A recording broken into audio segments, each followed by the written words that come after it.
Wanda Van Dam, Here. Jessica Gao, Here. Gerald Fieser, Kelly Frasca, Here. Derek LaMontagne, Here. John Macaluso, Here. Suzanne Schreiber, Here. with John Gamble and David Sosa absent, we have a quorum. Okay, very good. That brings us to public participation. If there's anyone that wishes to speak, if you're here for one of the cases and would prefer to wait until that's called, that is fine too. I don't have any slips for public participation, so assuming there's no one that wants to speak right now, okay. Then we have the approval of the April 4, 2025 meeting. Does anyone have any corrections or additions on those minutes? Okay, hearing none, does someone want to? Okay. I'll second. Okay, we have a motion by Mr. Fieser and a second by Mr. Macaluso to accept the meeting or the meeting minutes as stated. All in favor, signal by saying aye. Aye. Aye. Any opposed? Okay, minutes approved. Next up is the election of chair and vice chair. And for that, I'm going to turn it over to Ms. Jonas, please. Yes, good morning. I'm Sarah Jonas, Assistant County Attorney, filling in for Sabrina Slack. Today is time for you to elect a new chair, and so you will need a nomination in a second. Nominations for chair are open. Madam Chairman, Yes. I would like to nominate Jessica Gao. Okay. Can I ask, Wanda, do you no longer want to be chair? I Would you- cannot be. Oh, I see. I'll second that. I don't like her. Okay, we have a motion and a second for Ms. Gao. Motion by Mr. Fieser, second by Mr. Macaluso. Any other nominations? Yeah, I'll nominate Suzanne Schreiber. Okay, we have a nomination for Suzanne. Do we have a second on that? I'll second that. Okay, and a second by Ms. Frazier. Okay, any other nominations? All right, in order, all those in favor of electing Ms. Gao, signal by saying aye. Aye. Aye. Any opposed? Is there abstaining, or how does it work with the? We're picking one or the other. Is that We do them in the order. okay? Okay. All right. So we have any objections? Okay, very good. Ms. Gao will be the chairman for the next year. I thought there was. I think they didn't say no. They were just being quiet. I don't think everyone voted. Okay. Yeah. We So might again, need to do any it a different opposed? What? Perhaps for clarity, you can go poll. Everybody can vote individually. Yeah, roll call. Okay, I'm sorry, I didn't hear that. We can do a roll call vote. Okay. What, I'm confused. We're voting against someone being chair and then what, voting again? I don't understand the procedure here. So This is the first time we've had this happen as far as I can remember, and that's why I'm asking. no, that's fine.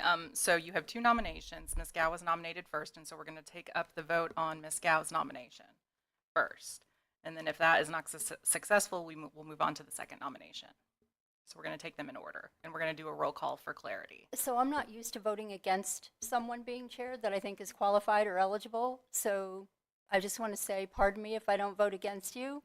But I just want to clarify because I don't recall this happening in the entire time that I've been on this committee. Yeah, we had this actually 2 years ago. We had two different people, and we went through the same procedure. Okay, got it. 2 years is a long time and I don't recall that. Yeah, no. Okay, roll call vote on Ms. Gao. So we'll do in alpha order. So Jared Fleeser, Yes. Kelly Frasca, No.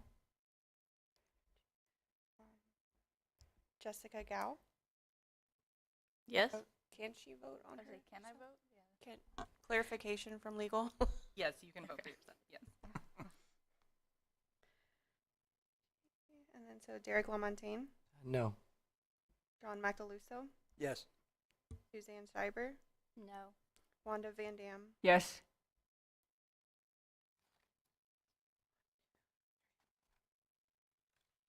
Okay, so if I figured right, 4, 4 to 3. 43, okay. All right. So motion passes? Correct. Okay. All right. Then Vice Chair? Yes, so now, well, Ms. Gao can take over leading the proceedings, but you can, yes, now we can, you can nominate your vice chair in a second. I'd like to nominate Suzanne, vice chair. I'd like to second that. Am I taking over right now? Wow, okay. Can we clarify that? Does the new chair become effective at the end of the meeting? Since I did the prep on the, Yeah, that's fine.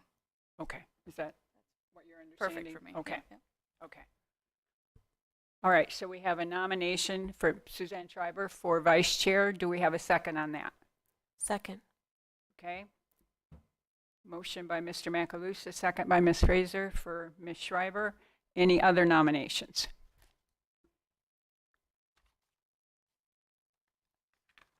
Okay. All in favor of Ms. Schreiber being vice chair for the next year, signal by saying aye. Aye. Any opposed? Okay, very good. That brings us to new business, and today will be the first meeting that we're going to be doing both eligibility and sorting. So if we could start, please, with our eligibility rankings. Good morning, committee members. Tim Telfer, Bush Forever Program. So we are now starting the eligibility review of 3 projects. The first one for your consideration is going to be the Turnbull Bay project. So Turnbull Bay is a fee simple application. Staff score was 7 out of 21. The required minimum score for eligibility is 10 out of 21. 23 acres in size. It's not within a target acquisition area. It is adjacent to Doris Leeper Spruce Creek Preserve. Okay. Questions for staff on our first property here, Trumbull Bay? I just have one question. On the Willing Settler authorization form, the individual listed is not on their like corporate documents. Do you know the relationship she has with the entity? No, I do not.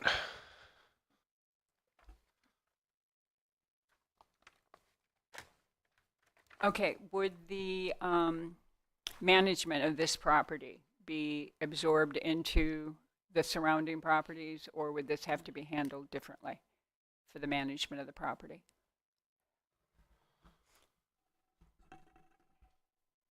Good morning, everybody. Hunter Fulmer with Land Management.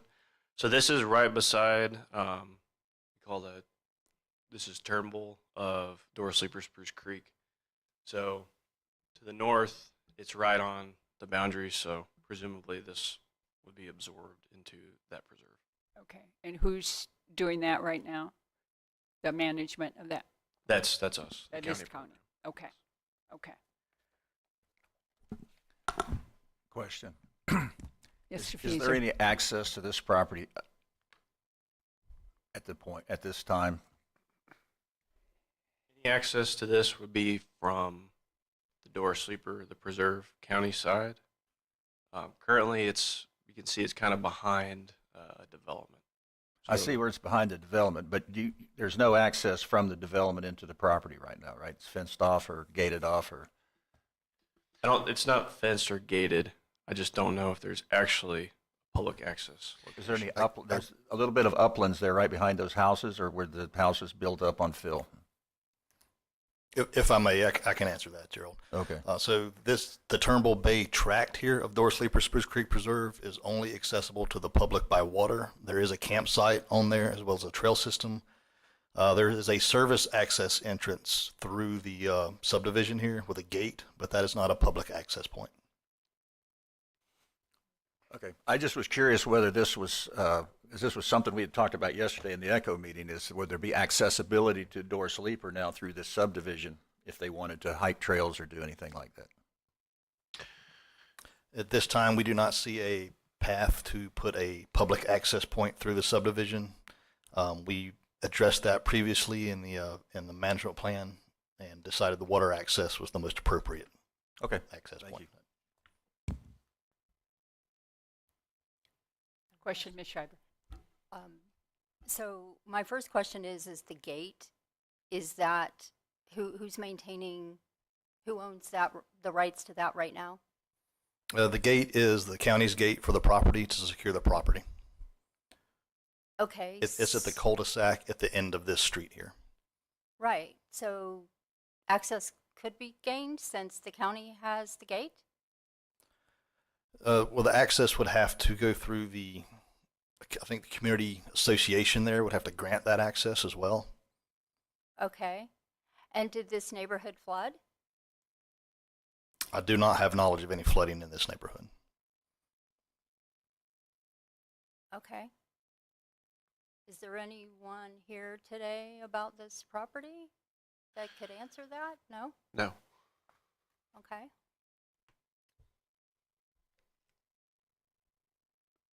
Any other questions or comments? Mr. Lamontagne? Yeah, well, just to jump on what Ms. Schreiber was saying, there is a flood. Oh, sorry, can you hear me? A flood chart that seems to match just generally the area, but I did want to ask a question about the and about the archaeological sites on there. I mean, I know, and I'm sure you know that Spruce Creek Preserve has several such sites, but the listing on the criteria said it was a no. I don't understand if you guys went there to check that, or just why it might be listed as a no for that. And yeah, a few other comments after you tell me if you have any extra information on if it's for sure or not, I guess. So I'll try and provide some context to that.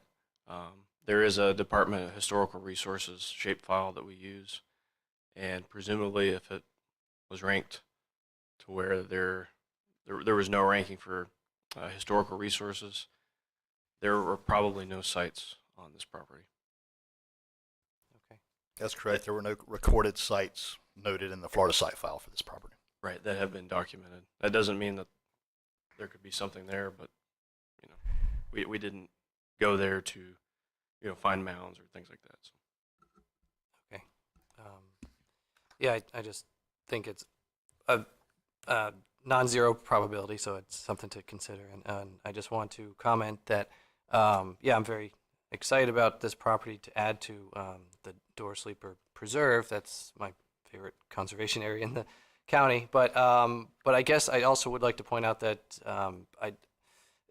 I'm happy to, I think part of the goal of this program is of course, access when possible, and obviously there's the water access, but with all the other trails there, just to have conservation habitat there is important. And obviously it seems like if they built a subdivision right next to it, they could easily expand and build on that similarly. So protecting it when we get a chance is valuable. And I guess so. Yeah, on the criteria, I'm a little in disagreement, I suppose, that it was kind of low-ish, because the Door Sleeper Preserve in general, I think, needs to have a corridor to connect to kind of those main priority 1 and 2 corridors. That's something I've been advocating for. So again, to just help with the health, even if there's a lack of corridor to Spruce Creek Preserve, that expanding its total size would help its biodiversity and function.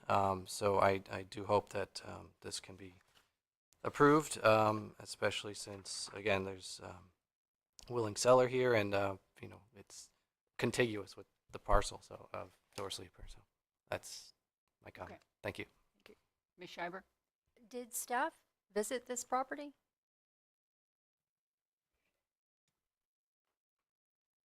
Yes, we visited it about a month ago. Okay. And on page 45, what's the restoration? Because the question is about uplands, water bodies, or wetlands requiring restoration minimal, and the answer was no. What needs restoring? There's mosquito ditching in the mangroves.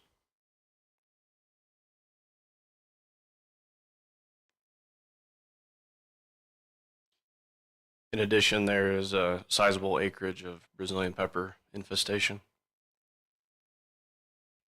But the mosquito ditching is quite significant. And I'm not exactly sure of the time that it was done, but it's been there for quite a while. So you're saying that it needs dredging? Is that what I'm? It would be restoring the historic condition, so I think it would be refilling the mosquito ditches. That would be the restoration we're speaking of.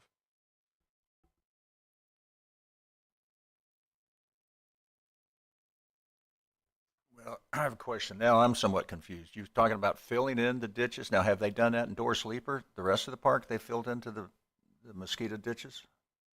Nick, are you aware of any restoration that has happened on mosquito ditches? There's been no significant mosquito ditch restoration on the preserve that we have. This mosquito ditches on this particular site, as Hunter mentioned, have been there a while. And if we were going to restore that, it would be a significant restoration project. No plans to do that, though.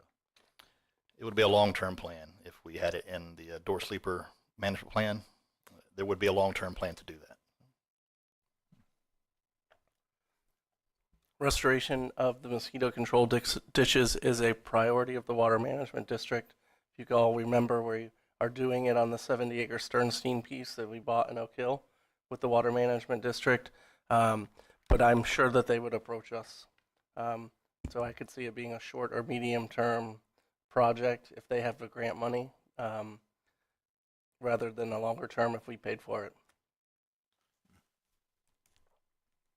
I have a question. So did the Door Sleeper project require it, any of the fill for the mosquito ditching? There is no requirement in the management plan to refill mosquito ditches. Okay. Thank you. And I'm sorry, did you say this is within or not within the optimum boundaries for the Door Sleeper Creek Preserve? This property is not in the optimum boundary for the preserve. It Okay. is on the border of it. Okay. Okay. Ms. Schreiber, did you have a? I have a question. So pertaining to this and pertaining in general, as far as mosquito ditches and restoration goes, in this case, we're like talking about filling in ditches, but yet on the Ford property, it was talked about dredging the ditches by St. John's. So when do you make a decision to either dredge the ditches or to fill in the ditches? Because I've never heard of filling in the ditches until today. So that is the common restoration technique for mosquito ditch restoration. And if we can answer any more questions to help with this question regarding the quality of the natural communities on the site, we're happy to answer them. But that's really the question. It sounds like you're working on is you're going back and forth on whether you believe that this staff score is correct.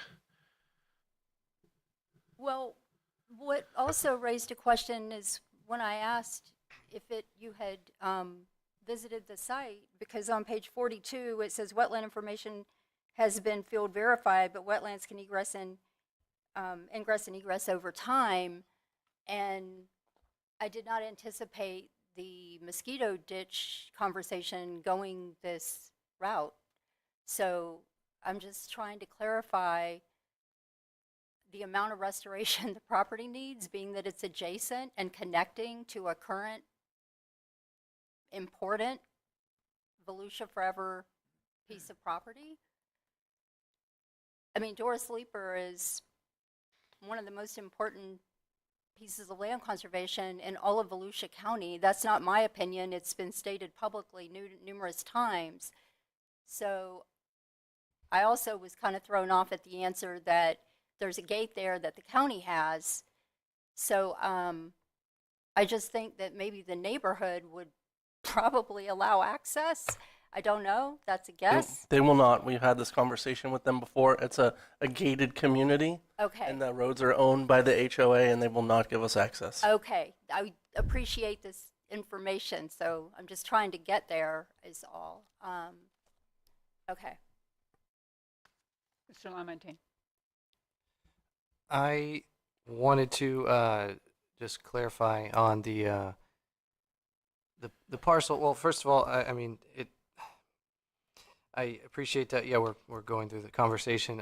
You know, we have another property that's well over 1,000 acres, and I know we're seemingly scrutinizing the smallest ones and sometimes letting the biggest ones just kind of go. But in terms of the use of the property and you know, Volusia's management of it, I feel like if it is not in our control as a county, that it still would affect the Door Sleeper Preserve. So, for instance, if there are, you know, invasive plants there, that, you know, for sure, if we don't acquire it, it's still it will migrate into our preserve. So by, you know, perhaps acquiring such a parcel, we will be in more control and again partner with these other water management districts, whoever else, to help all the other things necessary. But I think for the health of the preserve, it would benefit us, especially if these things might not be restored or protected otherwise. And again, however long that might take, or, you know, if there's other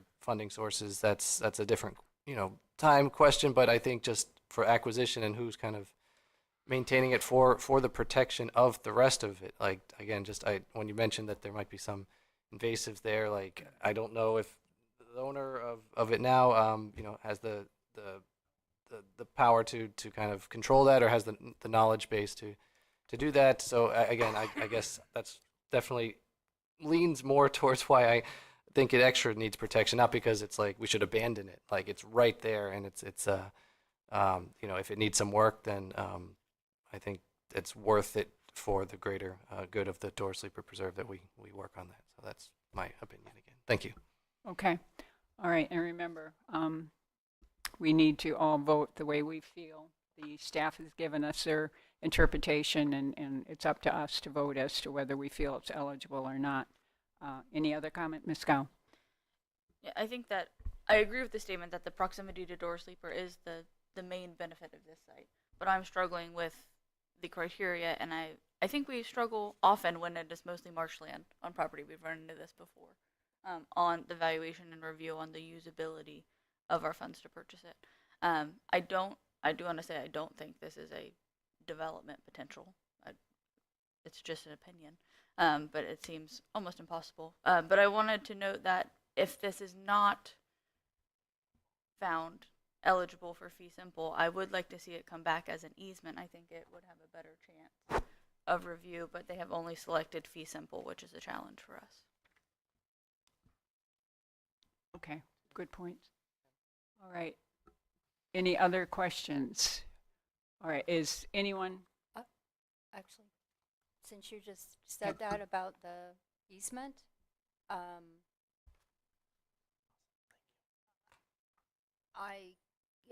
when we vote, is it automatically, because I thought when we voted, it's automatically I know they list fee simple here, but can it automatically be pursued as an easement without bringing it back? I think the property owner has to pick both for us to say, if we pick fee simple and it ends on an easement, that's okay. But if they've never said easement, we can't say, go get an easement. Agreed. That was my understanding too, that if they marked either or, we could go ahead and do it. But if they did not, we had to vote on what they requested, and then it's up to the property owner to come back, correct, and go through the fee simple. Go through the easement process. That's correct. And if it's the consensus of the committee, we can send an email to the property owner's representative informing them of this option or opportunity. But today it's a vote on fee simple.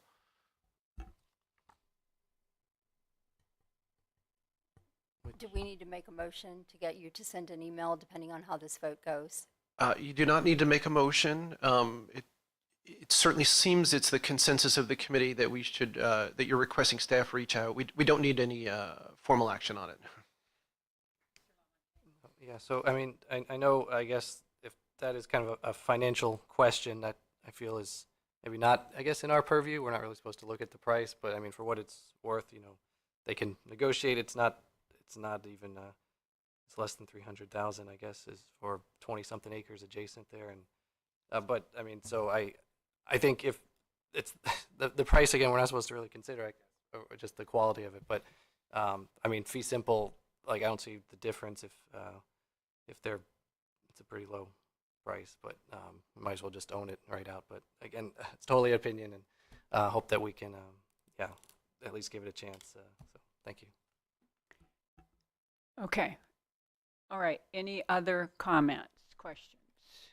All right. Would someone like to please make a motion on Turnbull Bay, whether we consider it eligible? I'll make a motion that it's eligible. Okay. Motion by Mr. Lamontagne, excuse me. Do we have a second? I'll second. And a second by Mr. Macaluso. Okay, so we have a motion to find the property eligible. All those in favor signal by saying aye. Aye. Opposed? No. No. Okay, I believe we had 4-3. Okay. All right, so the vote was 4-3. Property not eligible. Okay. All right. Do you know who was which? I couldn't tell from the sound, sorry. You can call the question. If you do a roll call vote. Yes. Yeah, if you don't mind, I guess. Do a roll call. All right, so Wanda Van Dam, No? Jessica Gao, No. Gerald Fieser, No. Kelly Frasca, No. Derek LaMontagne, Yes. John Macaluso, Yes. Suzanne Schreiber. No. Did you say no, Suzanne? I'm sorry. Okay. It's a So 5-2 vote. I'm sorry. I thought it was 4-3. 5-2. Can I, before we move on, can I just say, will staff please follow up about the easement? I'm just point blank asking. I don't think anyone opposes that, so Yes, ma'am. thank you. We'll reach out. Okay. That brings us to DeBerry Point, please. Okay, next property for your consideration is DeBerry Point. It's a fee simple application. Staff score was 11 out of 21. 10 out of 21 is required. It's around 95 acres. There is no target acquisition area, and it is closest to the Lower Oquiva River Preserve State Park, which is across the river, but not in the county. Thank you. Questions for staff? All right. Easement on this one. We again have a community butting up against it. Do we have any access to this through that community? So our understanding is that it's a private, these are private roads within a gated community. So my answer is no. Okay. So at this point, it would be river access only. Yes, ma'am. It's our understanding. Okay. All right. Thank you. Other questions for staff? Mr. Lamontagne. So are there any docks along the water there or anything, like a little place to access it with the boat, I guess? Our understanding is there is no infrastructure. Okay. I guess, yeah, I also, again, just seeing how close it is to the other preserve, I think I really don't think, yeah, we should focus on necessarily its access for us, although for people, I think its use as habitat and wildlife refuge doesn't mean we have to be there all the time. But that's just my opinion. I think, yeah, being very green space that would potentially otherwise be developed is worth saving, especially when it would be protected as people view it walking or going down the river there. So I think it's a good property, and I guess I haven't heard anything about there being any much need for restoration, but if there is any, please let me know, I guess.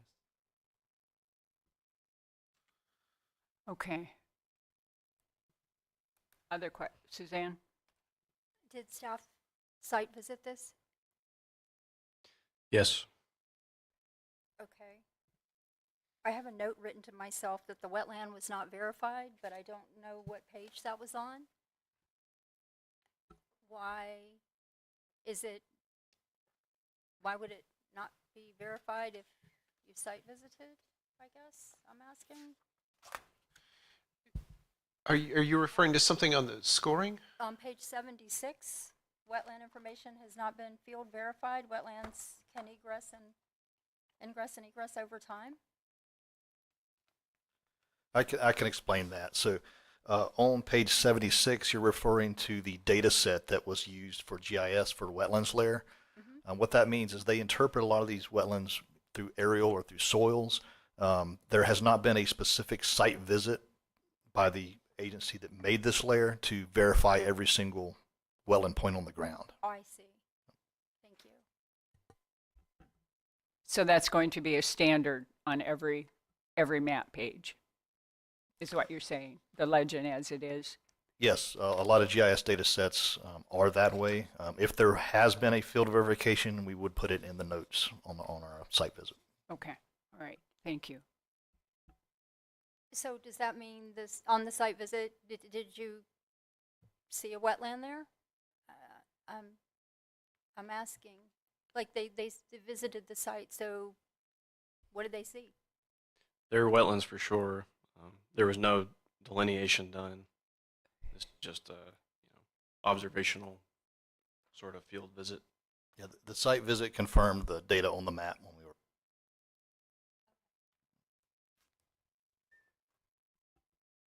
Other questions? Okay, has the city expressed any interest? This is, of course, a piece of incorporated property. Has the city expressed any interest in trying to preserve this land? So we've not had the direct conversation, but we did speak to the property owner's representative, and it's our understanding that the city has declined to participate in this transaction. Okay, all right. Other questions? Anyone from the public here on this piece of property? Okay, hearing none, would someone like to make a motion on DeBerry Point? I'll make a motion for DeBerry Point. Being eligible? Being eligible, yes. Okay. Thank you. Motion by Ms. Frasca to find the property eligible. Do we have a second? Second. Second by Ms. Scow. Okay, all in favor, signal by saying aye. Aye.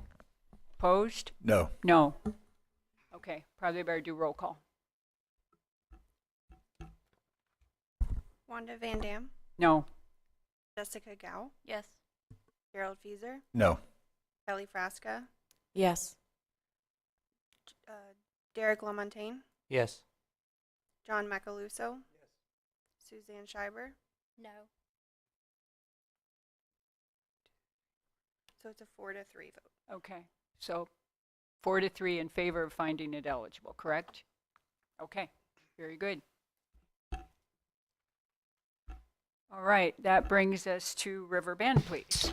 Riverbed Ranch is a fee simple application. Staff scored it 18 out of 21. Minimum required is 10 out of 21. It's roughly 1,300 acres in size. It's within the Florida Wildlife Corridor, the Volusia Conservation Corridor, St. Johns River 5-year acquisition plan, and the eco overlay layer. And it is adjacent to Deering Preserve at Deep Creek. Madam Chairman, I would move for approval of eligibility. Second. Second by Ms. Scow. Do we have any discussion before we vote? Ms. Schreiber, are you getting ready to ask a question? Yes. Sorry, you guys are moving pretty quick there. Um,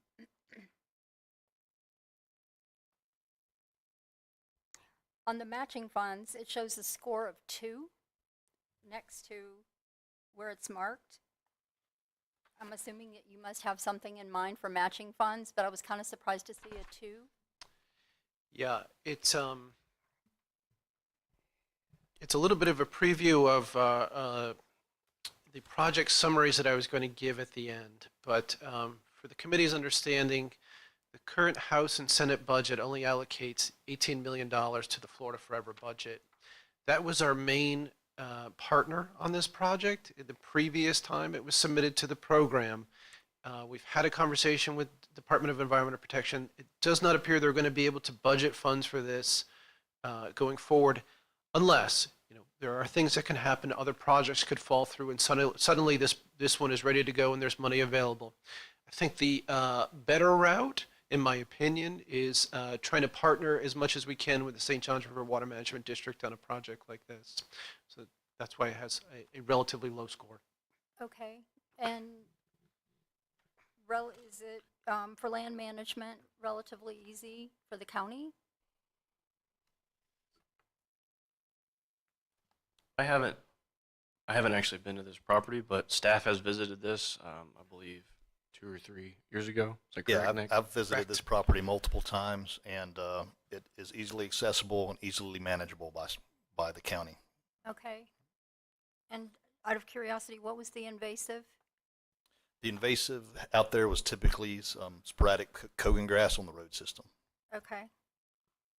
And do you have something in mind for the resource-based recreation already? There's a long list of recreation that could be used on this property, yes. Okay, but the specific question is resource-based recreation, which is what we're voting on today.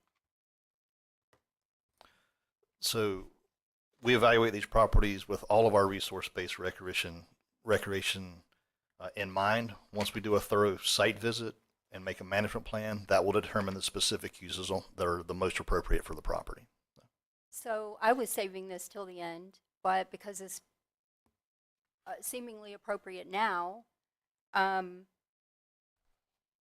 we don't have definitions for resource-based recreation that I know of. I don't recall seeing them ever. I thought I knew what resource-based was this whole time. So now I'm asking to be provided with resource-based definitions. I'm not going to hold up the vote on this property, but I am requesting to know so that the committee is not put in a position as to what happened more recently. Because when we vote, we're voting on resource-based recreation, and we're also voting on the criteria. And if that criteria changes after we vote, I don't feel comfortable with that. So again, I'm not going to hold up this vote, but I would really like to have something provided to all of us for resource-based recreation. So just pointing that out. Yeah, we'll get something to you with a more thorough definition. But Okay, and I'm not just asking for me, I'm asking committee. yes, we can do that. Thank you. Other questions or comments on this property? Mr. LaMontagne. Yeah, just a few quick ones, hopefully. So can you describe like all the man-made changes to this property that are existing? Obviously, you can see, there's farmland and so forth, but are there other canals that have been dug or other things that are on site at the moment? Yeah, I can describe some of that. So the previous landowner has done some timber and wildlife management on the property, as well as cattle leases. There is an improved road system on the property that's pretty good for access. There's been some boundary line work, some fire lines installed on the property, and they are managing for some exotic species control in some areas as well in-house. I'm just curious, since you mentioned, I guess sounds like fire control and other stuff. Was that partnering with the county already in that in those efforts? It was not. It was the private landowner. Okay. Another quick question, which again I think I have a good idea of it, but just for the benefit, on some of the maps on page like 89 or 90, I think it says there's a Farmington Green Key adjacent to it, in addition to the Deep Creek Reserve part in orange. But can you explain what a green key is?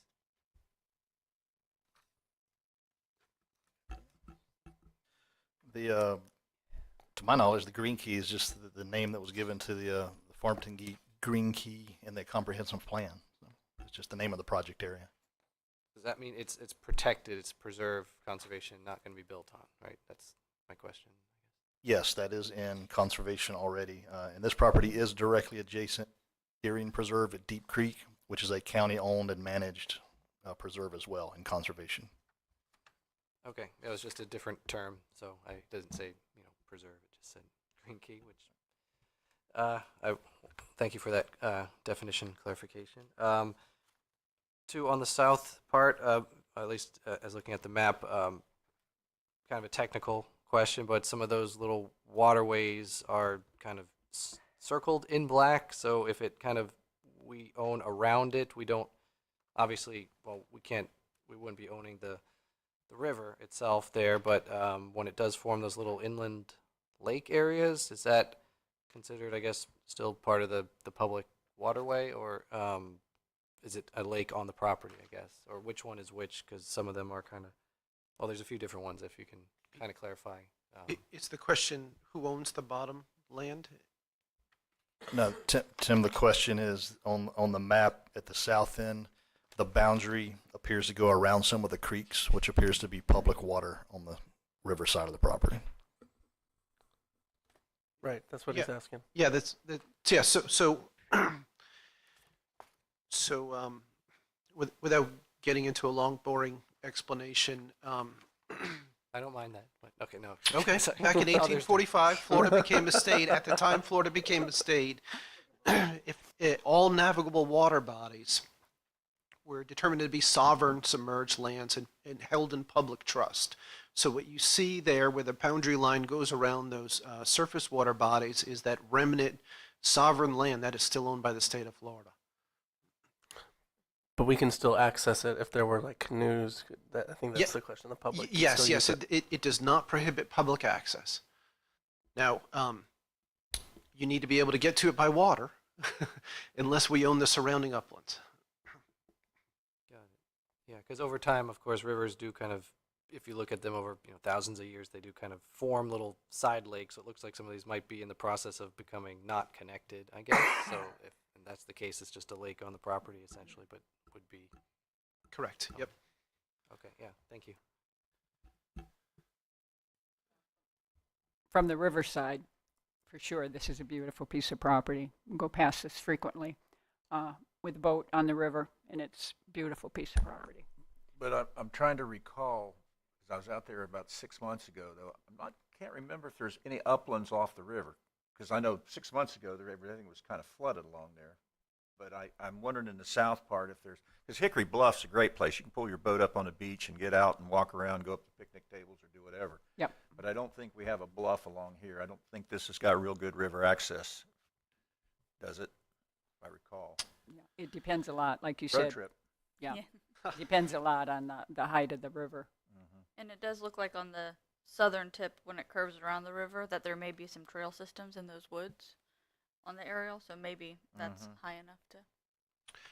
On the site visit that I had, we took a Jeep down through that trail system down to the water's edge. Oh, you could get to the water's edge. At that time, we could. You could. I don't know. Any high water marks on the trees?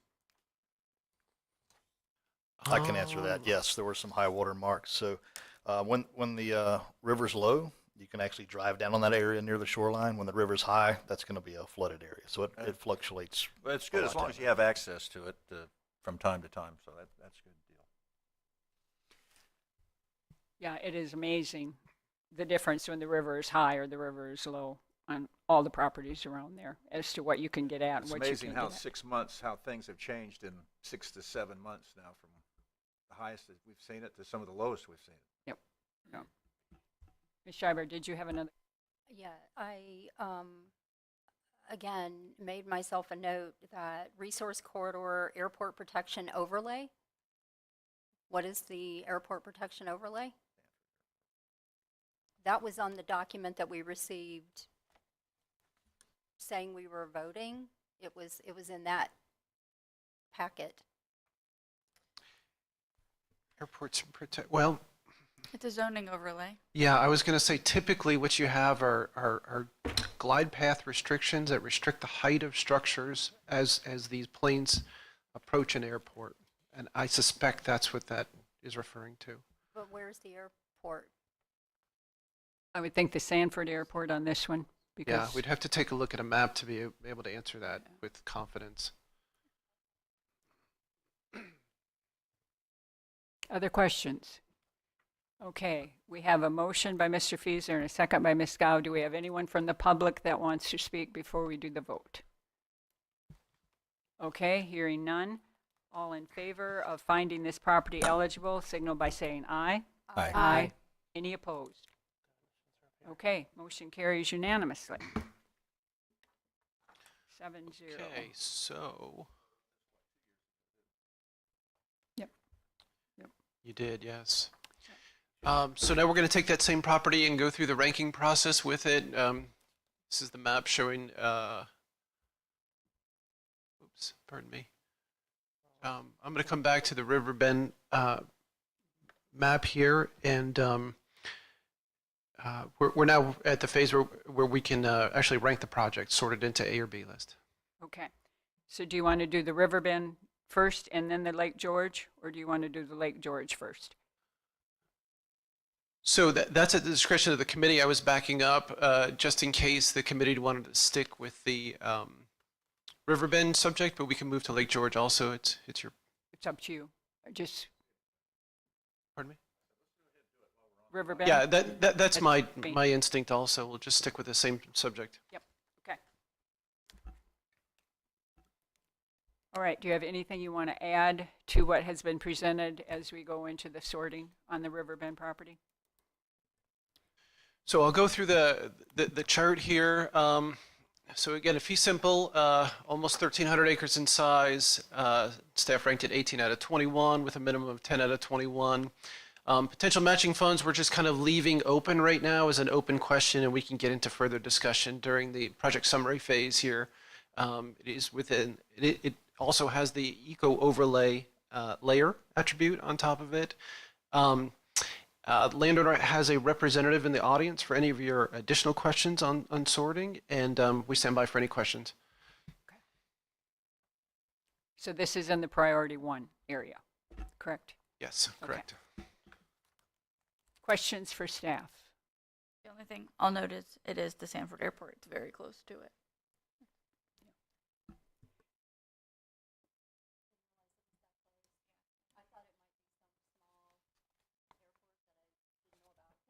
I pulled it up on Google Maps. I was like, yep, it's Real right close, there. yeah. Okay, no questions, no comments. I'm sorry, Mr. LaMontagne. Just again, like to have information out there for the public.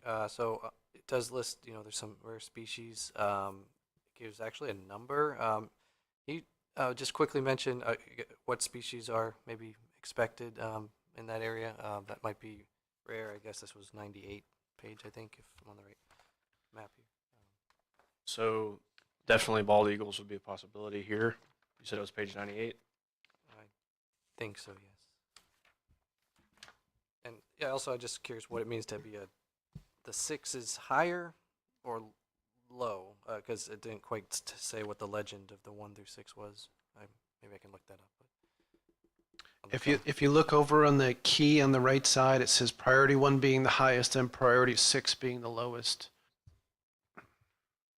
6 is lowest. Okay, I didn't say it on mine that means lowest, but okay. So thank you for that clarification. And then one other just question on the page 100, I guess. Can you explain the little lacustrine island that's in the middle of the the water there, I guess. Whatever land cover shapefile this was that we used, that just means it's a lake. Okay. Thank you. Yeah, and again, that depends a lot on water levels, what's happening in there. Okay, other questions, comments? Anything the property owner representative would like to add? No? Okay, would someone like to make a motion on the Riverbend property, whether it should be placed in the A or the B list, please? I'll make a motion, we move it to the A list. Okay. And I second that. Okay, we have a motion by Mr. McAloose, a second by Mr. Feaser, that this property be placed on the A list for acquisition. All in favor, signal by saying aye. Aye. Any opposed? Okay, again, unanimous decision. All right, that brings us to Lake George Road. So Lake George Road is also ready for sorting. This is a fee simple application, 26 acres in size. Staff scored it at 11 out of 21. The minimum required is 10 out of 21. We don't have any potential matching funds at this time. The attributes listed are the eco overlay and the NERMA overlay. And Tim, I'll add real quick, you can't tell on the photo for the sorting session, but this one is directly adjacent to the Lake George Forest and Management Area that the county already co-owns with the Water Management District and the county manages. So this is an adjacent parcel to what the county manages. So it would be folded into the county management of the larger parcel. Yes, that would be the plan. Okay. Question, because I'm just coming in, was not here when we discussed this project originally. There is access to this property? Does that road go into that, run along the south side of that property? Yes, that is a paved road. That's Lake George Road up in Seville. George Road. Does it end there? It ends at the fish camp at the end of Lake George Road. Is there any potential, is there a parking corral out there off of Lake George Road? I haven't been out there in years, so I don't recall. We don't have a parking corral, but the Lake George Road system in the wildlife management area is open to the public for vehicular access. Okay. So we have several roads within a quarter mile of this parcel. Okay. So we don't need a parking corral then? Correct. Okay. Ms. Cow? And just for anyone watching to the east and south, those are fernery screens that you see on the aerial, is that? Yes, that is correct. Those are ferneries. Other questions? Okay, would someone like to make a motion on the Lake George Road property to put it in the A list or B list, please? I make a motion to place the Lake George Road property on the A list. On the A list? Okay, we have a motion from Ms. Second. Okay. So we have a motion from Ms. Frasca and a second from Ms. Schreiber to place this on the A list. All in favor, signal by saying aye. Aye. Aye. Any opposed? Okay. Voted on the A list 7-0. All right, very good. That brings us to staff comments and property updates. So I'll go through the property update list that I have in front of me here. First one to update you all on is the Lake to the Lagoon RCPP project. This was our federal matching project for agricultural easements, and it was frozen for 6 months. It's now been unfrozen. That's great news. It also created some unique challenges for us because while it's been unfrozen, the 5-year clock has not been extended. So we basically have 4.5 years to do the work that we had scheduled for 5 years for that program. But it is up and running. We're going to look to open up a land management application. We've talked about mid-July, somewhere between mid-July and August, to open that up for a month to get applications in for landowners who would like some land management assistance through the RCPP. And then we'll also open up another application cycle because we had 2 projects that were previously in. When this got frozen, we moved them to other partnership streams. We do have some properties that we think could be a good fit for this program, but we've not had those conversations with the landowners yet. That'll be coming soon. The next one is the DEP Florida Forever budget. We discussed this a little bit earlier. The House incentive only put $18 million into this budget. This is usually funded between $100 and as high as $300 million a year. $18 million creates a lot of challenges for the acquisition staff in Tallahassee. They've got more projects lined up than they have funds for right now. But we've had a very positive conversation with them. We think that we have some projects that they will still steer some money towards. We're working on some appraisals right now, anticipating that they'll be brought in. We're going to keep those conversations moving. So, credit to the DEP staff for being flexible with us, and also credit to Volusia County, the Volusia County citizens for having a funding program. Because the only reason that the doors are still open for us on these limited projects is because we can bring money into deals. If we didn't have money, we'd be shut out completely right now. On the opposite side of that new spectrum, the Florida Department of Agriculture and Consumer Services, they run the Rural and Family Lands Protection Program. The House and Senate budget currently allocates $250 million to that program. And deservingly so. They've seen their applications grow and grow and grow over the application windows. So there's a lot of good work to do on the agricultural easement side out there. The less than fee conservation easements and agricultural easements seem to be what the legislature is more in favor of these days. They are starting to kind of back away or become less enthused about fee simple. That doesn't mean we have to change course on anything, just kind of sharing that information for the committee, and is one of the reasons why you see such a high input into that Rural and Family Lands program. On June 13th, staff attended the Acquisition and Restoration Council meeting in Tallahassee. We were representing the John Anderson project. We were successful in having it added to what's called a Strategic Managed Areas Lands List Florida Forever category. So we potentially have some partnership funds available there. To get DEP to participate in this transaction, we're really going to have to see how money opens up on this one. This is one that they've let us know if funds were available because something else came through, that they would be interested in participating, but they are not budgeting funds for that project at this time. We have started discussions with the Lafise family. Remember that 990-acre agricultural easement application that came in? We've started discussions with them on the easement terms. This is intended to be ahead of the appraisal process, so those are two critical steps that we do on these ag easements. We understand the title situation on these properties. We get easement terms agreed to, at least verbally, by the landowner ahead of that appraisal, so the appraisers know any unique circumstances that easement will create that might be a building envelope or something like that. Triple T Ranch, we've... Before you go on there, just to bring me update, because again, was not here when that was approved, were the ponds part of this easement too? Where the burrow pits that they had in, is that part on this property too? Which property, Gerald? Huh? Which property? Lafise. On Lafise? I don't think They may have cut that out. It might I be don't a think separate entity. this one has borrow pits. Okay, that's fine. I'm just curious whether that had them or not. Is that where they water ski? No, so you're thinking of the big, so Dawn's property on 415. This is more on the backside of Deltona.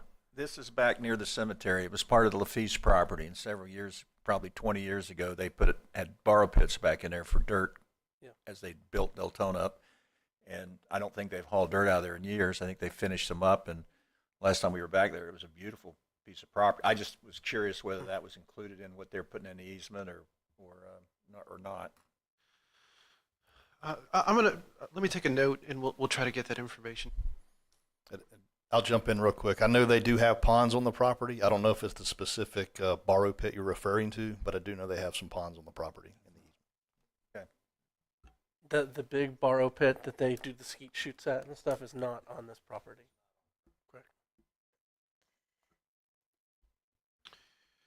So Pam? Triple T Ranch, I'm going to jump back in unless there are further questions. Okay, Triple T Ranch? I have a question. Okay. I'm sorry. I need to go back to, before we get way past, the John Anderson property. So there's not funding. What happens now? Well, that's the challenge that we have. So our options are we can kind of wait until the state actually has funding available and they notify us, or we can actually start that appraisal process and get an understanding from the landowner what they're willing to accept on this land.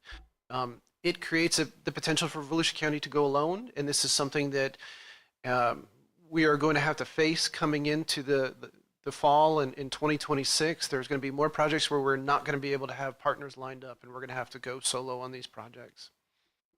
If I may, and I was going to, thanks for the primer on having partners.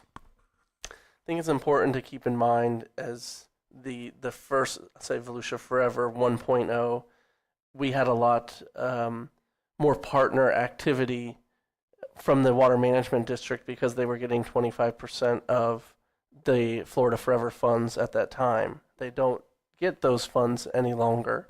So all of the stuff we bought with the Water Management District was funded through Florida Forever, essentially.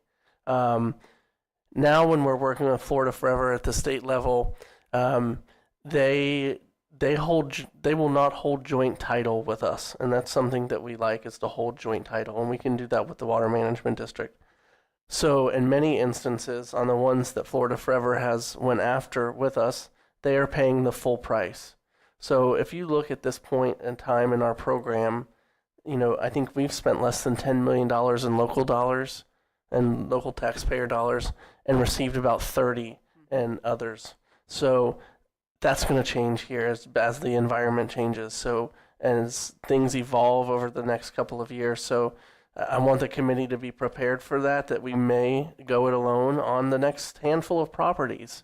But keep in mind that we were, made whole, which we were not in the past, on the ones that we've previously bought. So it's a balancing act for us. Now we do have the RCPP money that's coming in the door, so I think that will allow us to shift some of our priorities and use those funds. It's going to be hard to get $40 million out the door in 5 years. I will tell you that because some, if it's depending on the type of easement, we can request 25% reimbursements of the full price or 50%. So, you're looking at $80 million over the next 5 years. But I just want you to be prepared, and also it may be before we have our next meeting. We do have a plan. We have some offers out, and if those offers are taken by the property owners, we will need to bond. Some of the $60 million that's authorized in the referendum, we're moving in that direction at this point. Our CFO's kind of philosophy is you bond what you need, so we're not going to just go out and bond $100 million and when we only need 40. Guess we couldn't do 100 because it's only 60 is authorized, but we're not going to go whole hog until we know what we need. So I would be prepared for that. They did it much earlier in the last program. I feel comfortable where we are in terms of bonding, but I didn't want it to be a surprise to you if it came as a council agenda. And on these properties, if we do need to go alone on these, the potential is always there to go back, and if more funding becomes available, for example, from Florida Forever, if this is just a one-year thing, if they get more money again, are we able to then present these properties to them and ask for partnership, even though we've already acquired? Yes, and one of the strategies or pathways that Nick has taken, and we will I think increase our focus on the pathway is Florida Communities Trust. So, for example, the Doan property that we bought and are turning into it's indoor sleeper, turning into the Reed Hughes Environmental Learning Center because it was a disturbed site.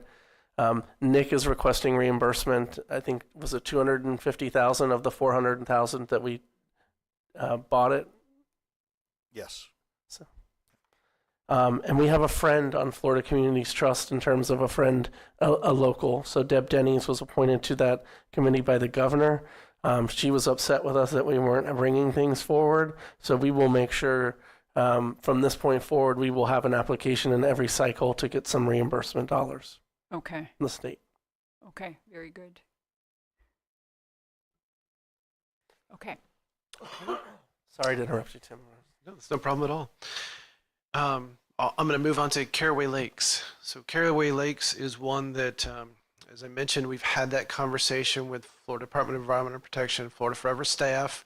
They are still engaged on this project, but we are trying to go fast before that situation changes. So we have ordered appraisals on this property now. There's a draft easement that's still under negotiation. But really, time is of the essence on this project and trying to keep some of that state money engaged. So we've got the throttle all the way forward there. The McMillan agricultural easement. This is a project that a little bit later to the game, we have the potential to bring the St. Johns River Water Management District in as a partner. So we're excited about that. So we are going through a phase now where we're taking a look at the current documents that we have and trying to figure out how they can be integrated in. Remember, every time we bring in a partner in, their money has their own rules for it, and we have to sometimes alter the documents that we're working with to bring that partner in to satisfy their own policies. Tomoka Farms is also got a lot of positive momentum right now. We've had one initial meeting with the family. We've made an offer on it. We're due to have a follow-up meeting with the family second week of July.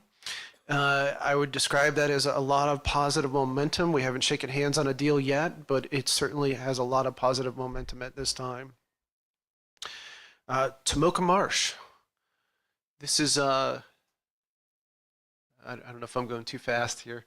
As the map adjusts, Tomoka Marsh up in northeast portion of Volusia County, almost completely surrounded by state lands.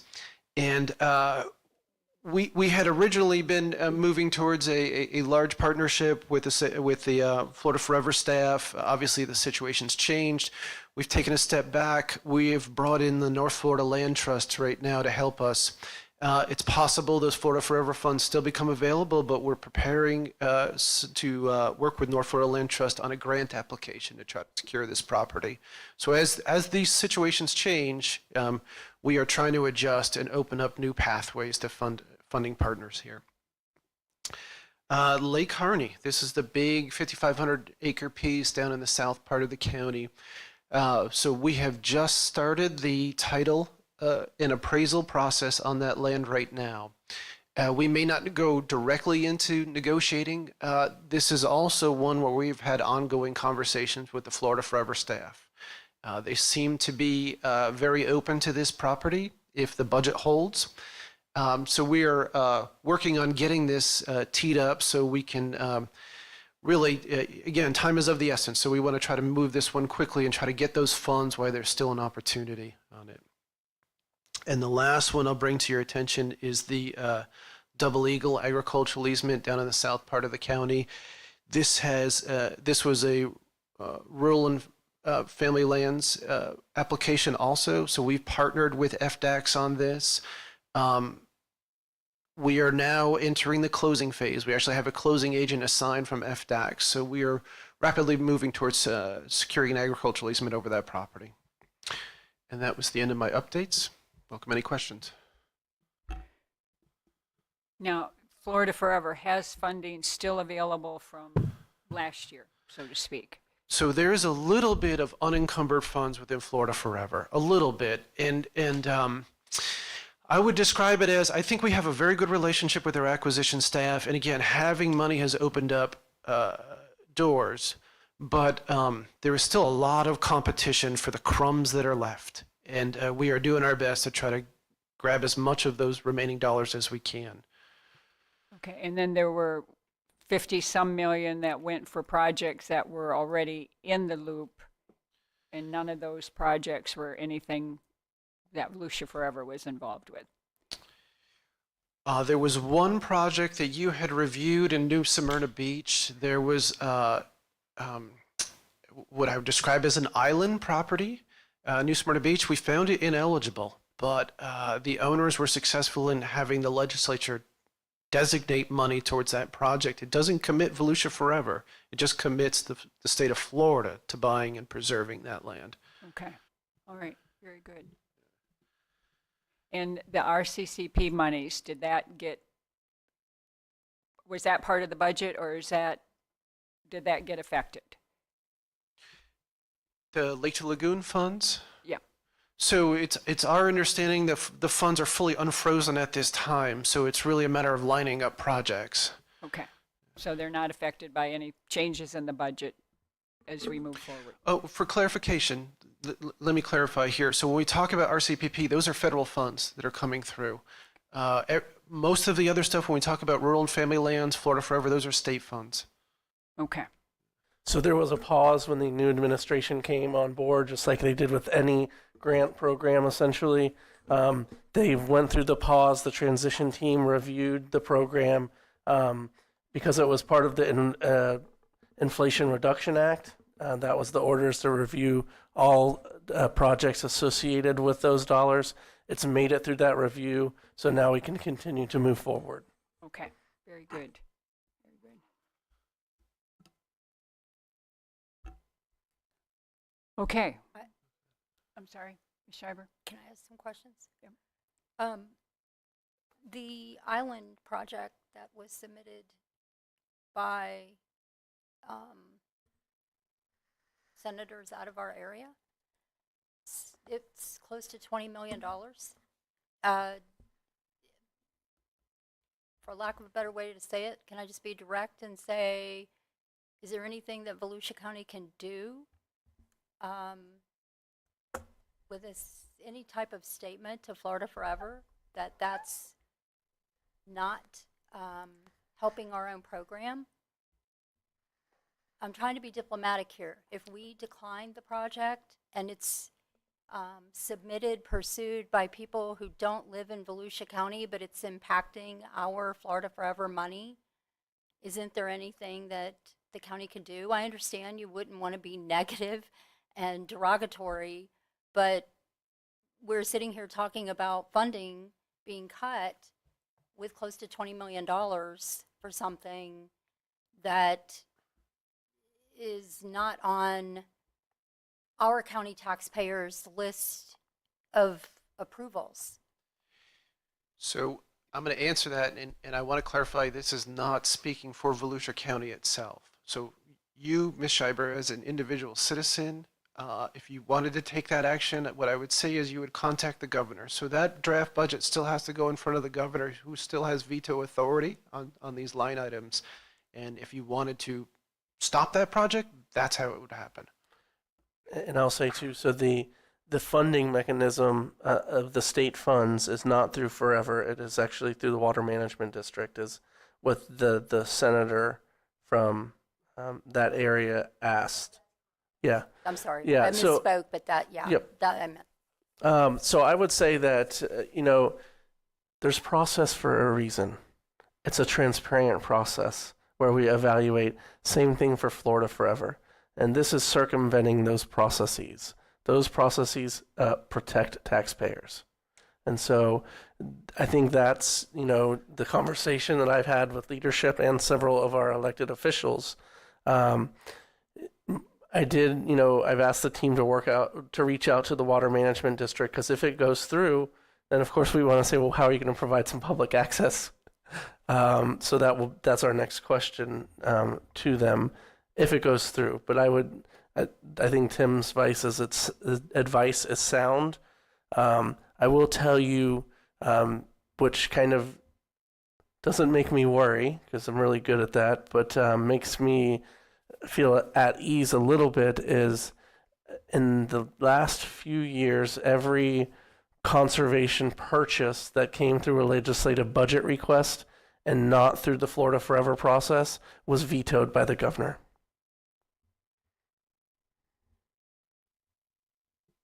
So he believes in the process too. It sounds, I mean, his actions lead you to believe that he believes in the process.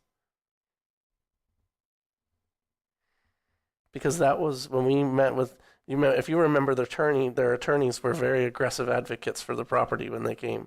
And we encouraged them to go to Florida forever, and they decided to not do that. And they are not dumb people, so there was probably a reason.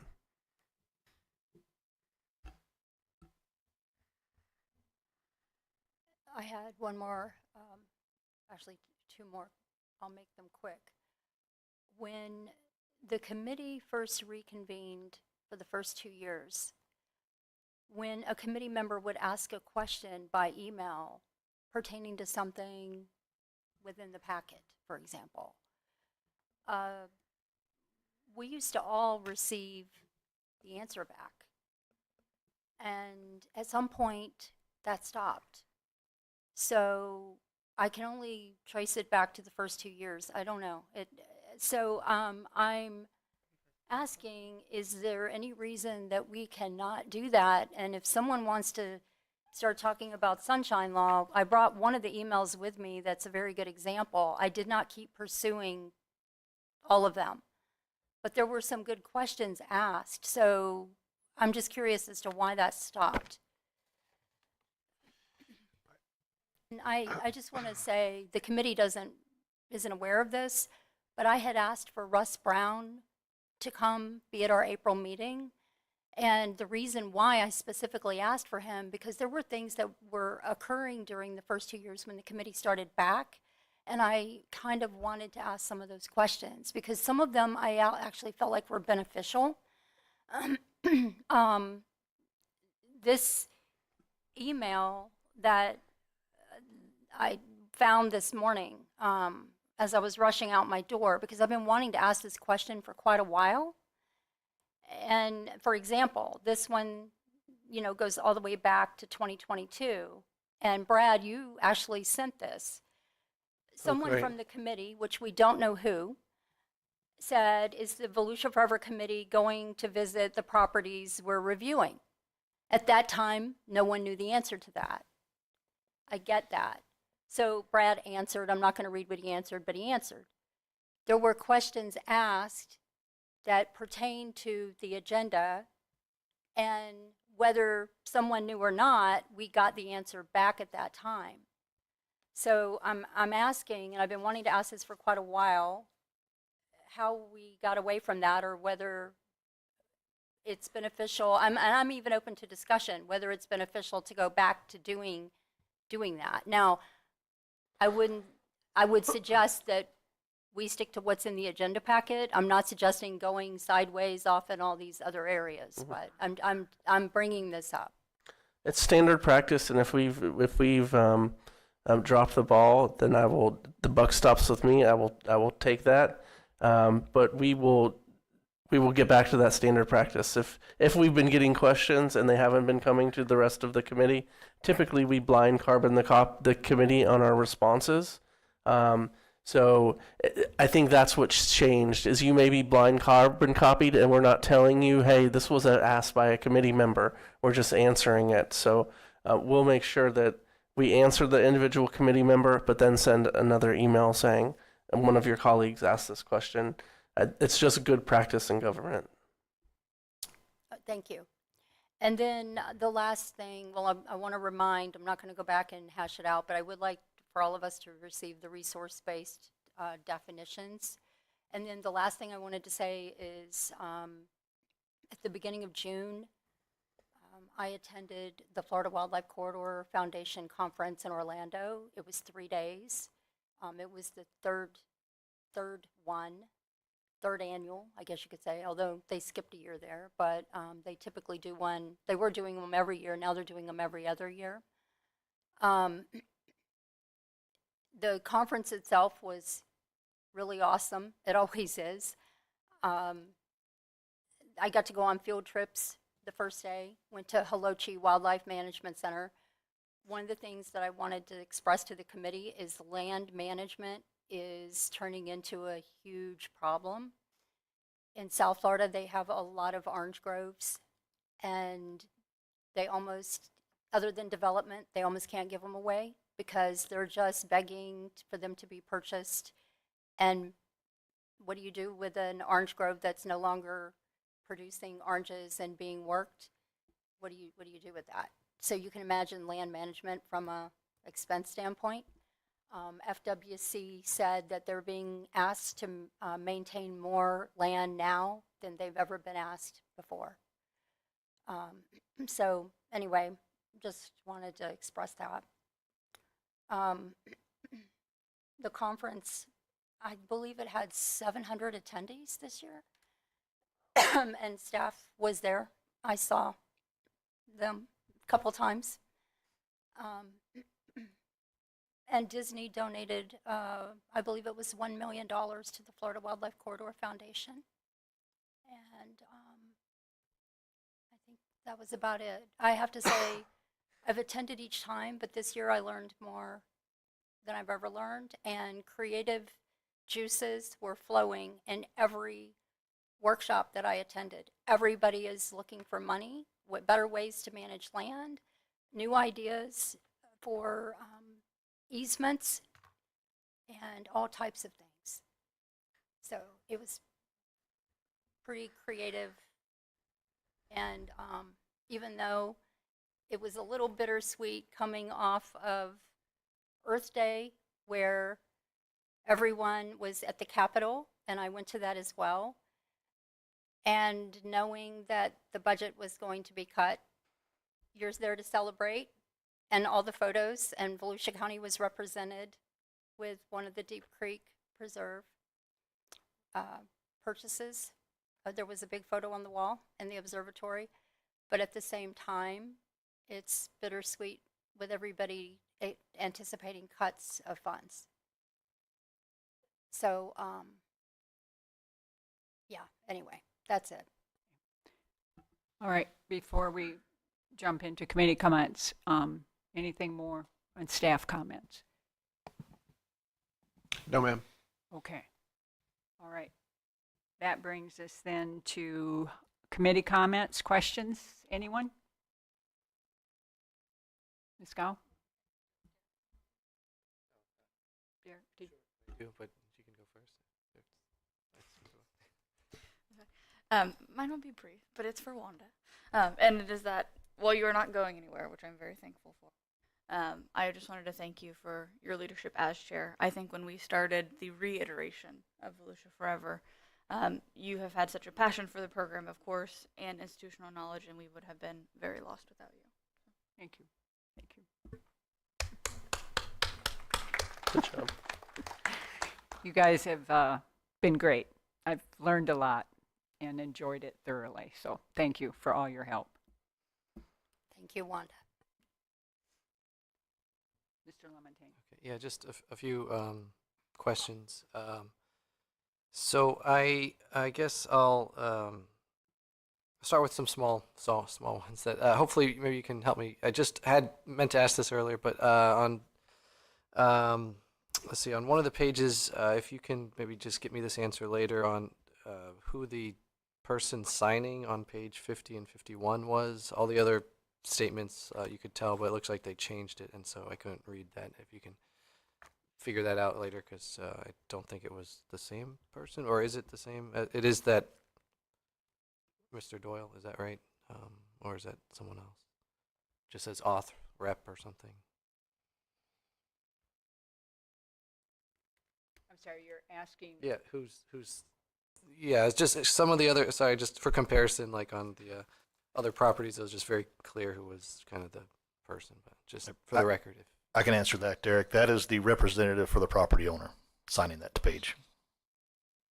So their name is Robert Doyle? Is that? Yes. Okay, thank you. So that's why owner is crossed out on those. Right. It's not the, okay, because yeah, I just looked, yeah, just curious. It's just a small question, sorry about that.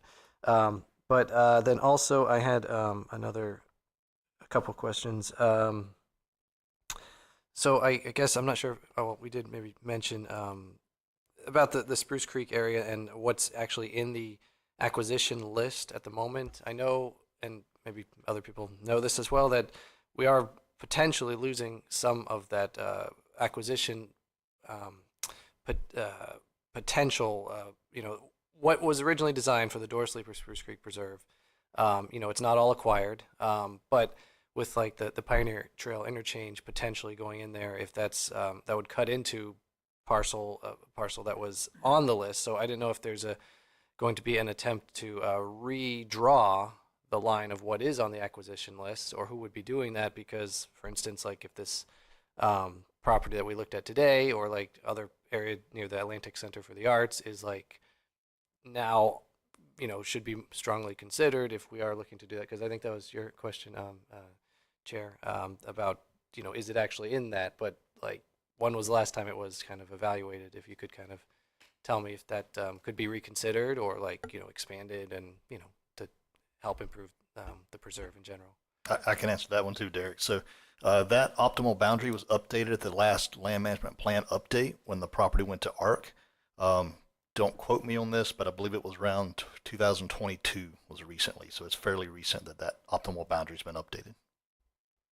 Okay, so it's at the next meeting that how would someone who wants to talk about that, where would they go for the next such discussion, I guess?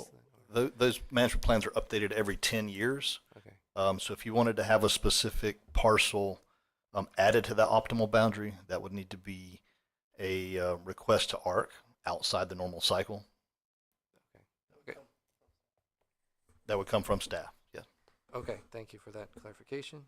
And I think also it was on one of those maps with this discussion of the Turnbull Bay property, the Atlantic Center for the Arts. That's not acquired yet, right? That's still in that. It said it was a yellow.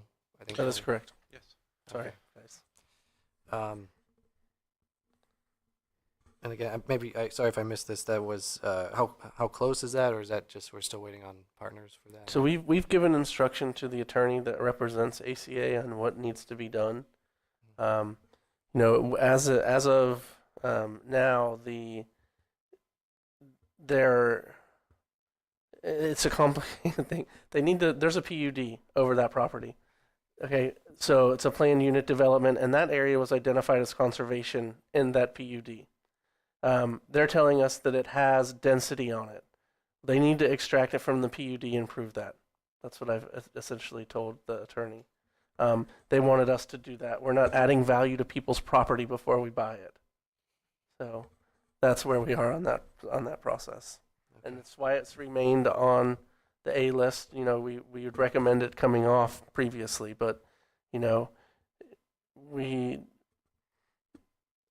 I'm going to buy it and it says it has density, it needs to have the density. We, the taxpayers, are going to buy it rather. Thank you for that clarification. A couple just other things in that area. Again, just apologize if it takes another minute or so. But if staff can maybe help me figure something out, because there is a property in Port Orange just along Spruce Creek, a little bit to the west of this preserve. It's called the Russell property. I thought that was at one point acquired with some Volusia Forever money. Do you guys know if that's true or not? Because right now it's just not open to the public at all via the water, even though it's on the water, or via the little subdivision. And I think at last check, Port Orange indefinitely closed it. I thought it was kind of partnered with that. If you guys do you know if that is county co-owned at least? Do you know which property I'm talking about? That's where I'm struggling. I'm not 100% certain. Okay. Yeah, we're not aware of any acquisition by the Russell name. It could Okay. be, but we're not aware by that acquisition name. Okay, it might just be city owned then, I guess. But anyway, it's a public property that, for the record, I think it's wrong that it's kind of closed. Oh, sorry. Is this the one that's access through the subdivision, and there used to be a really nice house out there? There is still a house out there that I think used for scouting trips or something. And there is a dock that actually said it was public, but I think it was recently I don't know. So if I remember correctly, I was in a conversation with Jake Johansson, who was the city manager. I believe it is a city-owned property. The issue again, and this is what we would have at Turnbull, is that it is through a deed-restricted neighborhood that has an HOA that owns the streets and a gate. And so they will not allow public access. But question, if someone lives in that HOA, they still can't access it? I mean, that's a little that would be a confusing. question for Port Orange, honestly. Okay. No, same with the Turnbull Bay one. If the people who live in that, it seems wrong if the county or city in whatever case it is, puts the lock up. As I understand, if there's a gated community, you can't get in the gate.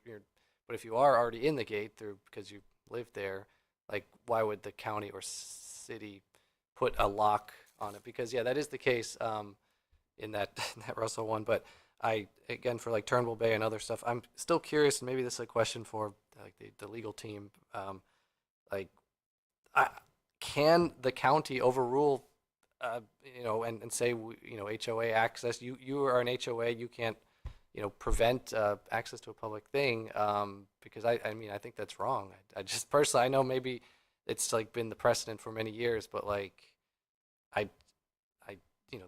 these places use, city and county utilities and resources, and to just not let people be able to just get through there seems wrong. And I don't know if the county could mention that, because like, for instance, if a city owns the road and to get to a place, can the city just say, you can't, we don't like Volusia Forever or whatever, we don't want people to I have think access? you're referring to an easement, correct?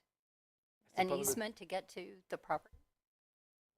Easement or just the roads. I mean, a road is a road to me. I know, like, I guess if it's publicly owned, but an HOA to me, I mean, I think they should have more power than the county. I mean, that's just my thought. Is there anything the county can do with that? Or maybe like Suzanne said. Well, I don't want to speak on the legal terms for that, but for the land management purposes, we would not give specific access to people in that homeowners. They wouldn't get special access. When we open our property to the public, it's open to all public and only at designated access points. So, for example, the designated access point for a waterfront property is going to be from the water. If we don't have legal access to it by land, we always try to find a way to have access to it. So Volusia County conservation lands are open to the public by foot, but you really need to try to get to a trailhead parking lot to get to those properties. You can take a horse or a bike or anything like that, but we wouldn't go through a deed restricted neighborhood and create an access point that we don't have authority to. But we would try to find a different access point to get the public out there. Okay, but potentially then, if there's easement granted, that would solve the problem, I guess you're saying. But yeah, okay, I'll think about this, or maybe contact the legal team after to discuss options, because yeah, I don't think that should be a barrier. But I guess my last and kind of question, which I hope maybe I can get some input from our committee on a discussion on what sort of lands. We've talked about this before, but we're looking for B list versus, I'd say, versus easement only as opposed to fee simple, because I think we today, at least maybe with the Turnbull Bay property, we voted to deny it as even considered as fee simple, and I think that was wrong because it definitely, if we just found it eligible, like it could have just been a perfect property for like the B list, and if there's partners or it gets cleaned up with the mosquito thing, it would have been like as a natural parcel, and as a potential adding to the preserve. It seems like it wasn't like a parking lot or something. Like we should not be calling to me, things we should not be approving are things that are like just paved areas, and that are not natural resources. But to me, I feel this was like a financial thing, which is what the purpose of the A and the B is. Like if there's money for it or not. But like for instance, if we could have acquired it fee simple for $1, like would we still vote no? I guess that's kind of like why not just own it? Is it because of a liability thing? So I'd like to maybe get some input if it is, because if they come back and say we'll do an easement kind of discussion, but they still want like almost the same amount, is that like what are we really saving? Is it something else other than that I'm not understanding? And then in what cases would we want it something eligible and on B list? Because I'm just trying to get other people's understanding of that, because mine is a little different, I guess. So any thoughts on that? Yeah, to me, that's why we have a committee. We all bring something different. We all have different things that we feel are important, and that's why we have a committee to vote on these. And your opinion may be different than my opinion, but I think bottom line on all of these is that we're all very committed to this program, and making sure that the funding is used in the best possible way. And if you disagree on a vote, that's, perfectly all right. But I don't think you can set criteria for other people on how they vote. Of course. Yeah, if we feel that it does not meet the criteria, then that's our obligation to vote that way. Just like if we feel it does meet the criteria. And that's, again, why we have a committee and why we're all here. Yeah, so I guess I'm just trying to, pick your brain on what you're thinking in terms of, for future people who might want to apply and so forth. Like if it has come up sometimes, like whether or not there is access to a property. Like if that's, does that, that's obviously maybe considered in the criteria, but like it's not the only criteria. And if something is buildable, I don't think that's really one of our criteria, is whether or not, subdivision could be on there, but it seems like that is being discussed, and if it is being considered by committee members, maybe we could add it to the criteria, although we don't want to maybe open up that can again of just having to reevaluate all the numbering system. But I just want to see if you think, again, that for any property, that like the buildability, I guess, of it is really what's important, because again, we could always say like, well, it's just gonna like naturally be protected, I guess, is the theory, and we don't want to have to manage it, or if it's something else, because again, if we don't know down the road if we can get these properties now, and the different water level changes and so forth, some properties will become buildables that weren't, and vice versa. So I'm just again sharing my opinion and trying to, because I can't discuss this outside the committee, I'd like to know the other committee members if we're really utilizing the B list, if we're really just not at least giving it a chance for some of these properties, moving forward. If because again, we're just advisory, of course, and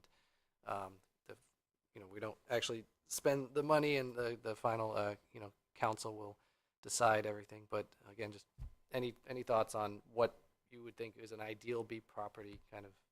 I understand, like, I'm trying to be open-minded here. I do understand what he's saying, that we don't have we don't have definitions of what is an A-list property or a B-list property.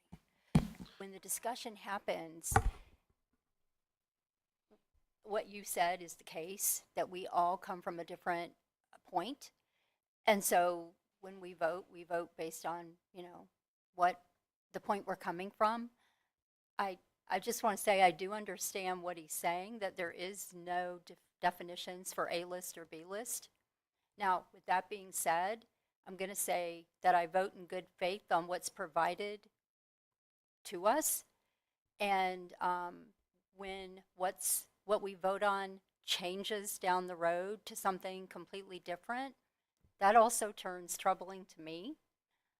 We put something on an A-list that's in the wildlife corridor, and then it goes somewhere else to something that we did not vote on at all. That turns troubling. So, I mean, I agree with Derek. There's no other time to bring this up than now. That's why I came in armed with like 2 pages of things today, because we're kind of at the beginning still of our 2 years, and it just is the best time to bring these items up. I don't have a solution for, I don't see a solution for the A-list or B-list question that you're asking, because it is based on opinion. The best thing to do, in my opinion, is to hammer out our criteria and vote in good faith that what we're provided is what we're voting on, because that's the best way to get to the A-list or B-list. And as far as buildable, at one point we have a question pertaining to, we talked about like lines for sewer. That was for new development. Because if it's connected, then we know that it could be built. So we do have a question that's along the lines of what you're asking. I mean, it's not specific. It doesn't say can it be built, but there is that question.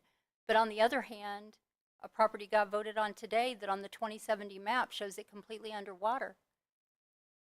So everyone comes from a different perspective, and that property passed.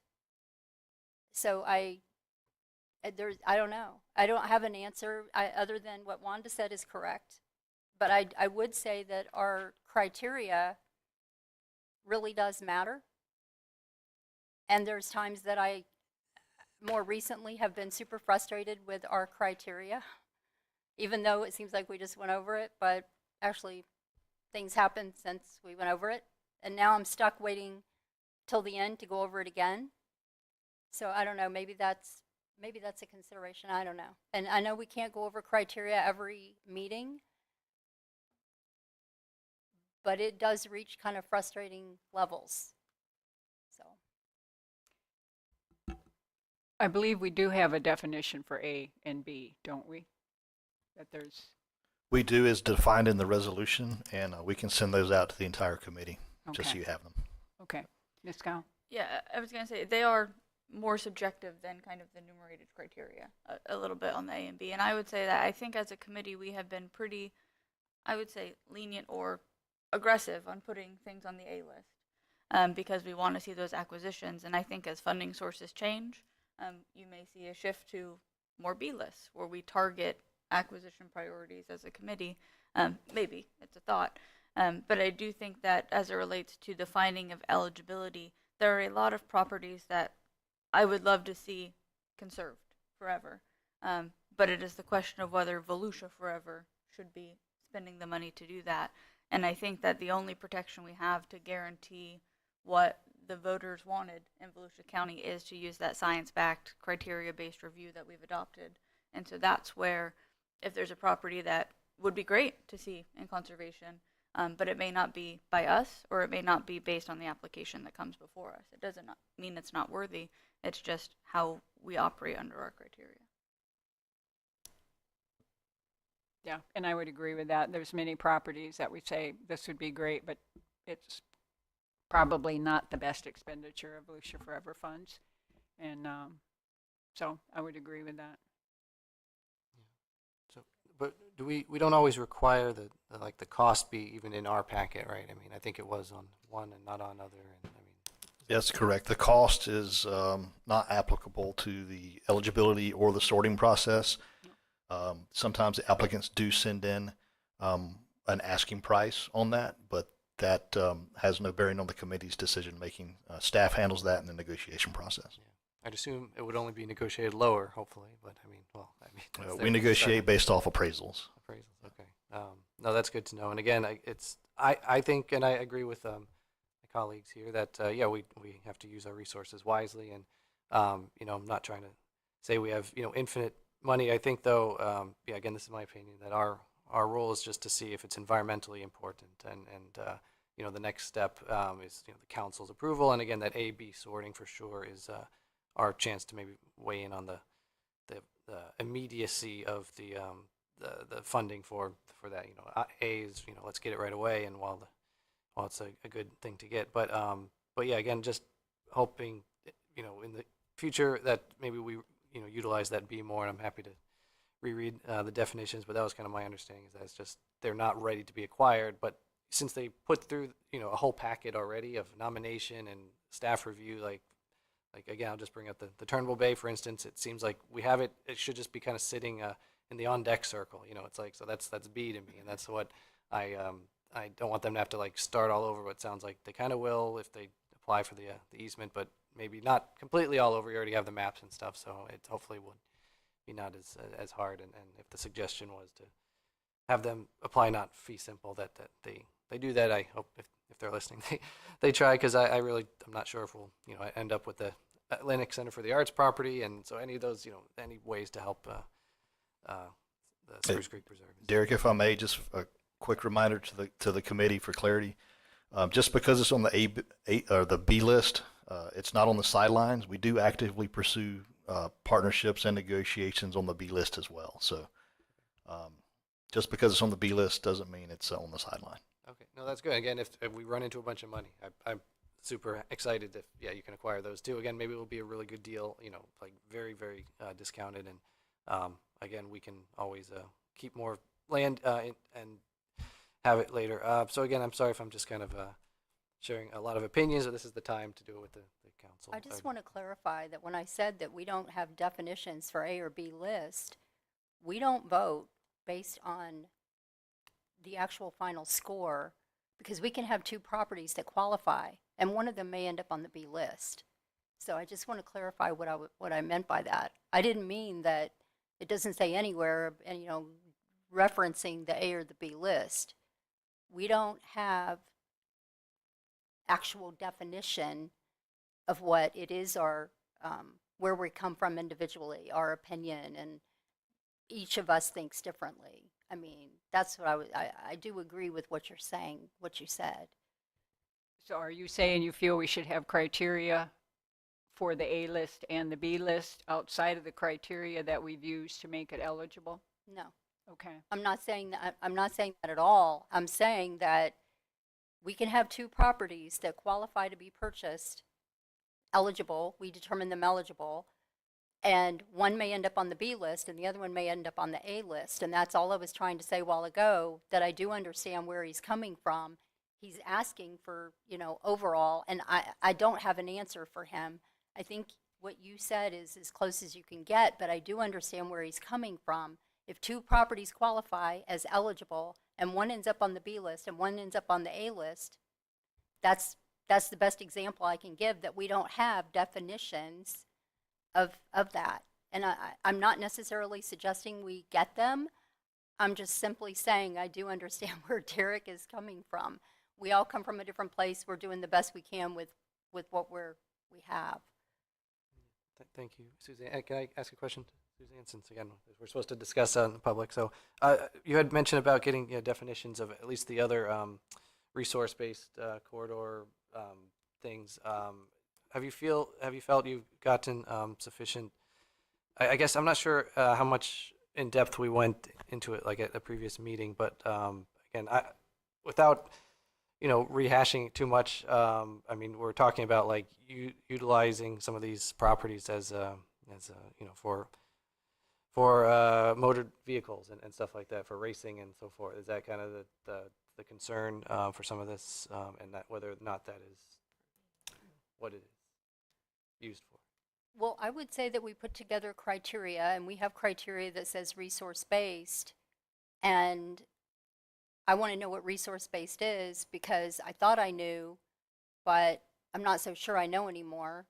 And since I haven't seen it in writing, I just want all of us to be on the same page to know what it is and what we're voting on. Because if a project turns into something else other than what our criteria is, it changes the score. And I'm just pointing that out. If it, things are going to change. We could end up with an easement instead of a fee simple purchase, or a purchase instead of an easement. And there's a variety of things that go along after this committee voted and it's gone and we don't see it anymore. When we vote, we all vote in good faith that the project is going to be what we vote on. And based on the resource-based issue, I do want to know what it is I'm voting on. Because if it's something different than what I'm voting on, then what happened to what I was voting on in the first place? So that's the best way I can say it. If I just continue the conversation just briefly, I don't want to take too much more time, but I appreciate the discussion here, everyone. But if we don't know what's going to happen next year, of course, or in the next few months, if there's other changes to these properties after we vote on, we also don't know how they're going to be in 10 years or 100 years or longer than that, right? So I mean, we have to, obviously, I agree, vote in good faith, but I'm just saying, like, we should definitely err on the side of protections, because you never know. It might be like in 50 years the counties, even though I don't think they're supposed to, might be trying to sell off some of these lands. Who knows? I mean, I hope this never happens or anything, but that's why I'm definitely don't want to lose chances to have a bigger pool of conservation land, because we might, if flooding does destroy our beach coastline and there's huge mass migration inland, we might have to have people living in some of this, what this farmland we just was purchased today in the timberland. Like, just for the sake of humanity, we'll have to have people like, moving. And so, I mean, obviously that's getting a little too, futuristic there, but yeah. Well, the point, so attending the Wildlife Corridor Conference, I just want to say that when there's discussion on purchases of land, uplands have benefits as well. And so just purchasing, like, I don't know, a sliver of a wetland that is, I'm going to open a can of worms, so I'm trying so hard not to open. If it's surrounded by a baseball field and the slither of wetlands is in the middle, how beneficial is the slither of wetlands? So if we are voting, that's why I keep saying we're voting in good faith that what is brought before us is what's going to happen. I understand the council has the last say. I think we all know that. But let's just help ourselves by getting definitions on the things that we have not been provided. That's all I'm trying to suggest here. Yeah. Ms. Faraska? I guess this question is for staff. We found the Turn Bay property as a no, not eligible. However, staff is going to reach out as far as an easement. That would make it change the criteria and bring it back before us, correct? I can hear you. It would come back as an application to be reviewed by the committee, yes. Okay, and that'll give us the opportunity to make it eligible or not, and then it would have its opportunity to go on the A or B list, correct? Correct. Okay, thank you. Yeah, all we can do is stick to what our role is and do the best we can with it. And from there, it goes to staff, it's then up to staff, and then finally, of course, up to council. So we have to base our vote on how we feel about each individual property, and that's our role. So that's what we do. And keep in mind that we are an advisory board. Yep. And sometimes that's the hardest thing to get through some of our heads, that we advise, and down the road it could go a different way. Yeah. There's no guarantees that how we feel is how council's going to feel. So, okay. Anyone else? All right. I've got one question, and I'm just curious. I would like to ask the other members of the committee. We have a program in the county, Transform 386. I don't know enough about that program. I would like to learn a little more about that program and how and when properties are eligible for funds from the program, if there are. Is anyone else interested in just a very brief presentation? I'm interested in that. Okay. If we could, I would just like to ask that, just a very brief presentation on it. It doesn't have to be now, it can be at a future meeting, whatever works, but I don't feel like I know enough about that program. Yeah, of course, we'll reach out to the program. Okay. Thank you. All right. Anyone else? Questions, comments? No? Okay. Good meeting, everyone. We are adjourned. Thank you. Notebooks, if you would, leave your notebooks.